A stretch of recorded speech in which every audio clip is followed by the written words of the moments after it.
mau bahas tentang preeklamsia nih. Pada tahu nggak preeklamsia itu apa? Jadi, preeklamsia itu adalah komplikasi pada ibu hamil di mana terjadi hipertensi pada ibu hamil yang tekanan darahnya sebelumnya normal. Preeklamsia juga terjadi pada ibu hamil yang sekitar setelah 20 minggu kehamilan dan juga selain hipertensi terdapat protein dalam darah. Nah, oleh karena itu, mari kita bahas lebih lanjut tentang preeklamsia yang terdiri dari tanda, faktor risiko, dan juga penanganannya. Preeklamsia muncul setelah 20 minggu kehamilan dan gejala lebih jelas setelah 28 minggu kehamilan. Preeklamsia dapat terjadi saat kehamilan, persalinan, hingga nifas. Tanda utamanya adalah tekanan darah lebih dari sama dengan 140/90 mmHg, protein dalam urin, dan bengkak berlebihan. Segera cek apabila terdapat tanda-tanda ini ya.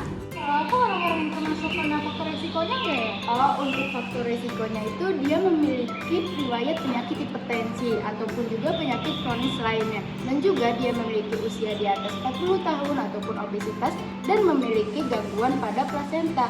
Dan juga dia memiliki infeksi ataupun penyakit medis lainnya. Lalu bahaya apa sih Kak? Pastinya bahaya banget dong, karena aliran darah di dalam tubuh itu akan menyempit, lalu aliran darah itu akan terganggu dan juga mengakibatkan janin pada ibu itu akan kekurangan oksigen dan ibu akan mengalami gangguan pada organnya.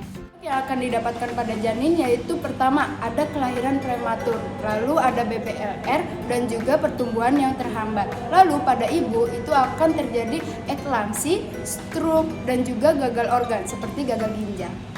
Nah, ibu-ibu banyak banget kan dampaknya.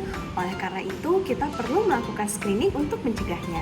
Yang pertama, kita harus mengecek tekanan darah dan juga faktor risiko, lalu protein dalam urin. Kalau tekanan darahnya lebih dari 140/90 dan juga protein dalam urin lebih dari 300 mg per 24 jam, maka ibu-ibu perlu periksa ke dokter segera ya. Kalau udah terlanjur terjadi gimana dong? Nah, kalau terlanjur terjadi, kita harus mengobatinya nih ibu-ibu. Pengobatannya bisa berupa magnesium sulfat, tapi harus dari resep dokter ya. Lalu juga ibu-ibu perlu melakukan monitoring secara rutin.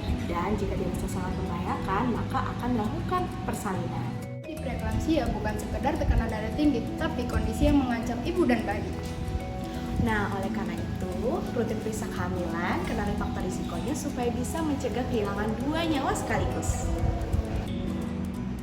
Preeklamsia dapat dicegah jika kita lebih peduli sejak awal. Waspada preeklamsia, Cegah sejak dini. Lindungi ibu dan bayi.